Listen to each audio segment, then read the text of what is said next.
निशान मिल गया।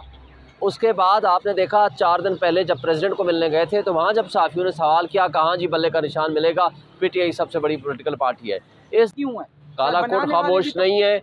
इंशाअल्लाह हम खड़े हैं इमरान खान के साथ, आज भी हम आइन और क़ानून के साथ खड़े हैं। ये इनकी हरकतें ख़ुद इनके ख़िलाफ़ गवाही के तौर पर पेश होंगी। भी पूरी कौम 90% प्लस आज भी इमरान खान के साथ खड़े हैं और इंशाअल्लाह खड़े रहेंगे और ये साइफ़र का केस हवा में तहलील हो जाएगा इंशाअल्लाह, ज़मानतें भी मिले। सर जी, सुलेमान अकरम राजा साहब ने ना कल इधर आके कहा है कि ये जो साइफर केस है इसकी जो अगली मतलब होगी हेयरिंग उसके ऊपर जो है ना मुझे पूरा एतमाद है कि हमें जो है ना इंसाफ मिलेगा। और हम लोगों ने जो है ना वो सुप्रीम कोर्ट में भी साइफर केस के हवाले से ज़मानत की दरख्वास्त दायर कर रखी है और हमें वहाँ से भी यकीन है कि जो है ना देखिए साइफ़र केस की अगर आप हकीकत समझना चाहें ना तो एक लाइन में है, वो है केस बनाना ही ग़ुलामी की बदतरीन मिसाल कायम करना है। यानी एक शख्स ने जिसने मुल्क की सलामती और ख़ुद मुख्तारी का दिफा किया हो उसको आप कहते हैं जेल में भेज दिया, आप कहते हो मुल्ज़िम है। यानी जब उन्होंने पाकिस्तान की सालमियत के ऊपर हमला किया अमेरिका ने और उसने कहा कि नहीं ये नहीं हो सकता कि पाकिस्तान के मामलात में आप मुदाखलत नहीं कर सकते, और जो उसके बेनिफिशरीज थे शहबाज शरीफ एंड ग्रुप उनको उठा करके जिन्होंने कहा कि हम बेगर्स आर नॉट चूज़र्स, उसको आपने मुद्दई बना दिया और उसको आपने प्राइम मिनिस्टर बना दिया।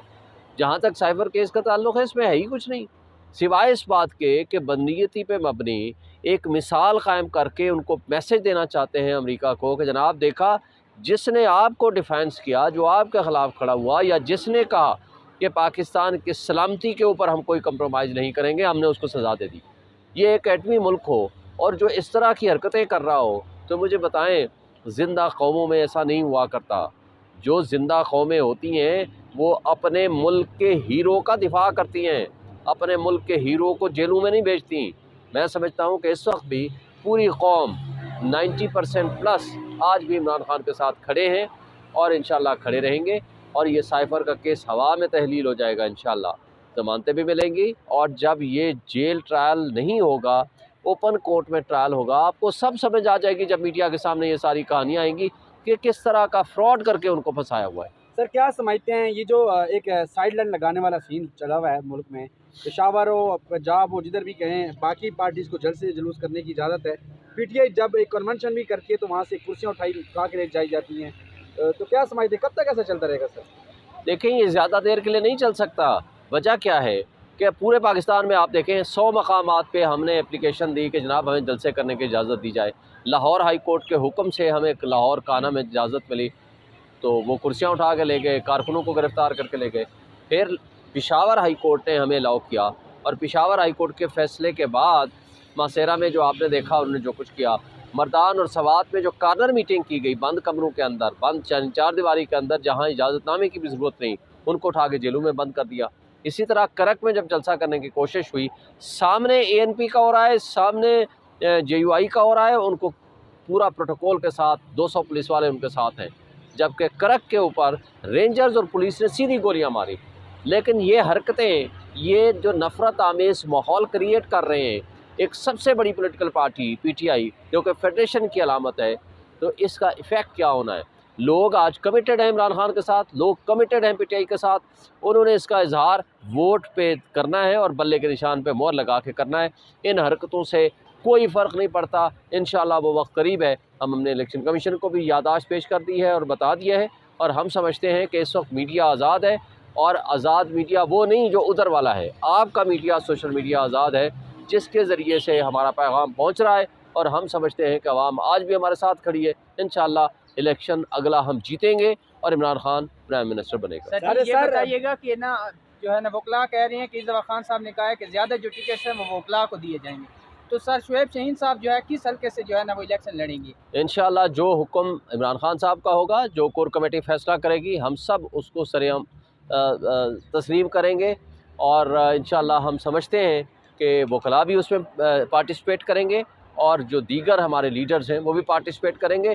इवन कोई जेल में भी होगा, कोई जेल में भी होगा, इंशाअल्लाह वो भी इलेक्शन लड़ेगा और हम जीतेंगे। और मुझे अगर हुक्म दिया चेयरमैन साहब ने और या कोर कमेटी ने, PTI ने, तो इंशाल्लाह मैं भी इलेक्शन लड़ूंगा। सर इलेक्शन से पहले इमरान खान की रिहाई को आप देख रहे हैं? मैं होपफुल हूँ कि इंशाल्लाह वो बाहर आ जाएंगे। सर क्या समझते हैं, कल अडियाला में एक जो है सानेहा कह सकते हैं पेश आया है कि खान साहब की तरफ से एक तजवीज़ दी गई है और सुप्रीम कोर्ट से ऑलरेडी दी गई है कि वो पेश किया जाए, और इमरान खान ने अपना एक जो है पसंदीदगी इज़हार किया कि मैं नैब के सामने पेश होना चाहता हूँ, तो वहाँ से एक बम बरामद होता है और एक अफवाह या कह सकते हैं ये खबर कह सकते हैं फैलाई गई कि बम बरामद हुआ है, उसको उसमें कोई सदाकत है? पुलिस की ये मिली भगत से सब चीज़ें हो रही हैं। मुझे बताएं, जेल अथॉरिटीज़ के सामने इतने बड़े बड़े कैमरे लगे हुए हैं और वहाँ उनको नहीं पता कि कौन कोई बम कोई बारूद रख के चला गया जी किसी कोने खुदरे में और वो किसी खेत में पड़ा हुआ है। ये कैसे हो सकता है भाई? किसी ने चलाना है तो कहीं रखेगा, किसी जगह संभालेगा, कोई और चीज़ होगी। ये सारा मैनिपुलेटेड ड्रामा है। क्या पाकिस्तान के पूरी पुलिस और पैरामिलिट्री फोर्सेस अगर एक शख्स को अगर सिक्योरिटी नहीं दे सकती तो मुझे बताएं 25 करोड़ आवाम को कौन देगा? फिर हम ये बिलियंस और ट्रिलियंस ऑफ रुपीज़ जो सिक्योरिटी पे खर्च कर रहे हैं फिर किस लिए कर रहे हैं?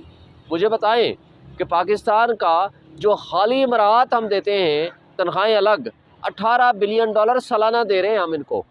भाई $18 बिलियन तो सालाना दे रहे हैं, हम भूख से मर रही है कौम, तो फिर आपका काम क्या है? अगर आप सिक्योरिटी नहीं दे सकते, एक शख्स को नहीं दे सकते तो कौम को और आवाम को क्या देंगे? ये सारा ड्रामा है, मिली भगत है। ठीक है, उनको सिक्योरिटी थ्रेट्स भी हैं, लेकिन हर चीज़ का एक तरीक़ाकार हो सकता है। ये इसलिए कर रहे हैं ताकि वो जेल ट्रायल की कोई रीज़न उनके पास हो और वो क्रिएट कर सके। सर ये बताइएगा कि पाकिस्तान तहरीक-ए-इंसाफ का जो इंतखाबी निशान का जो चल रहा है मसला, क्या उस पर जो है ना फाइनल हो गया है? इंतखाबी निशान वही बना रहेगा या कुछ तब्दीली के आसार हैं? देखें, 30 अगस्त को इलेक्शन कमीशन ने फैसला किया in the presence of media, in the presence of advocates, in the presence of the public, ये कहा जी ये बल्ले का निशान मिल गया। उसके बाद आपने देखा 4 दिन पहले जब प्रेसिडेंट को मिलने गए थे तो वहाँ जब साफ़ियों ने सवाल किया कहाँ जी बल्ले का निशान मिलेगा, पीटीआई सबसे बड़ी पॉलिटिकल पार्टी है। इस दौरान हम कई दफ़ा मिल चुके हैं, यादाश्त पेश कर चुके हैं, लेकिन अभी तक आर्डर राइटिंग में नहीं दिया। ये इब्हाम, ये इंतशार जानबूझ के पैदा करने की कोशिश हो रही है कि ताकि कोई तरीक़ा निकालें कि हम पीटीआई को उसके बल्ले के निशान से महरूम कर दें। ये इनकी ये हरकतें मज़ीद इनके अपने ख़िलाफ़ नफ़रतें पैदा कर रही हैं। सर इंतहाई एक अहम सवाल के इस वक्त क्या समझती हैं, अगर पीटीआई इलेक्शन में आती है तो इसका सियासी, इस पार्टी का सियासी हरीफ किसको देख रहे हैं? देखें, 2/3 मेजॉरिटी से जीतेंगे इंशाल्लाह हम। ये अभी रिसेंट पीएमएलएन के अपने ऑफिशियल डिजिटल से मैसेज चला कौन किस पार्टी को मैसेज वोट देगा।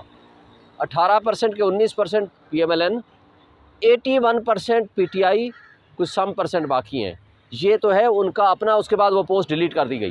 बात यह है कि अल्हम्दुलिल्लाह हम 2/3 मेजॉरिटी से ज़्यादा सीटें लेंगे और हमारे मुकाबले में कोई स्टैंड भी नहीं कर पाएगा। 25 करोड़ आवाम के लिए क्या पैगाम है? देखें, हक सच के साथ खड़े हों, अपनी जिद्दोजहद को ना छोड़ें, अपना प्रोटेस्ट लॉफुल वो ज़रूर करें और बल्ले के निशान पे आप आएँ, स्टैम्प करें और उन तमाम ताकतों को ये मैसेज दें जो फ्रॉड के ज़रिए, जो ज़्यादतियाँ कर रही है, जो आइन को मुअत्तल करके बैठे हैं, जिन्होंने बुनियादी हुकूक मुअत्तल कर लिए हैं, जिन्होंने अवाम के छीने हुए हुकूक गसब कर लिए हैं, अवाम के हुकूक जिन्होंने गसब किए हैं, उनको एक स्ट्रॉन्ग मैसेज जाएगा। पीटीआई आएगी, लोगों के मसाइल हल करेगी। कहा जा रहा है जिस बंदे ने वज़ीर बनना है उसका फैसला हो चुका है, इसमें कुछ सदाकत समझते हैं आप? ये ड्राइंग रूम में बैठ के करने वाले फैसले अब ख़त्म हो गए हैं। ड्राइंग रूमों के फैसले आपने देख लिया, वो किधर गए? वो किंग्स पार्टियां बनाने वाले किधर गई है? वो इस्तेकाम पार्टी, उनके पास बंदे नहीं मिल रहे, वोटर नहीं मिल रहा, बाकी सब हैं। किधर गई है वो पैट्रियट्स जो बनाई गई है परवेज़ खटक ने? उनके पास कुछ भी नहीं है। पिंडी में उन्होंने अपना एक रीजनल ऑफिस भी ओपन कर दिया, कुछ भी नहीं है। ये सारे ड्रामे हैं उनके पास, ना वोट है। ये किंग्स पार्टियां बनती रही हैं माजी में भी और टूटती रही हैं, हवा की तरह ये तहलील हो जाती रही हैं। और ये जब इंशाल्लाह पीटीआई आएगी मैदान में, जब इलेक्शन होगा, इनको अपनी औकात याद आ जाएगी। Thank you. देखें, जो किंग्स पार्टी हैं इस्टेब्लिशमेंट की गोद में बैठी हुई हैं, वो सारे इत्तेहाद करेंगे, पीटीआई का मुकाबला करने की कोशिश करेंगे, लेकिन ये कामयाब नहीं हो सकते। सर क्या पीटीआई किसी के साथ इत्तेहाद करने का सोच रही है? अभी फ़िलहाल कोई किसी के साथ इत्तेहाद काम नहीं सोच रहे। हम हर सीट पे अपने कैंडिडेट देंगे और इंशाल्लाह कामयाब होंगे। सर जी एक सवाल सर, कन्वेंशन जो हुई है सर जी लाहौर में वकला की, सर उधर से जो है ना बंदे उठा के ले गए, उन्होंने कन्वेंशन रखी थी अपने घर में। तो सर जी फिर उनको जो है अदालत में पेश किया गया मुंह पे काला कपड़ा डाल के। तो सर जी वकीलों के साथ जो है ना ये किया जा रहा है। तो सर जी काला कोट जो है ना खामोश क्यों है? काला कोट खामोश नहीं है। इंशाअल्लाह हम खड़े हैं इमरान खान के साथ, आज भी हम आइन और क़ानून के साथ खड़े हैं। ये इनकी हरकतें खुद इनके ख़िलाफ़ गवाही के तौर पर पेश होंगी। वक्त आएगा इनका एहतसाब भी होगा और इनके ख़िलाफ़ एक नफ़रत का जो माहौल है वो सामने नज़र आएगा और इलेक्शन रिज़ल्ट आपको बताएगा। पीटीआई इमरान खान कब तक बाहर आ रहे हैं? इंशाअल्लाह मैं होपफुल हूँ कि हफ्ते 2 हफ्ते से ज़्यादा नहीं लगेगा। Thank you.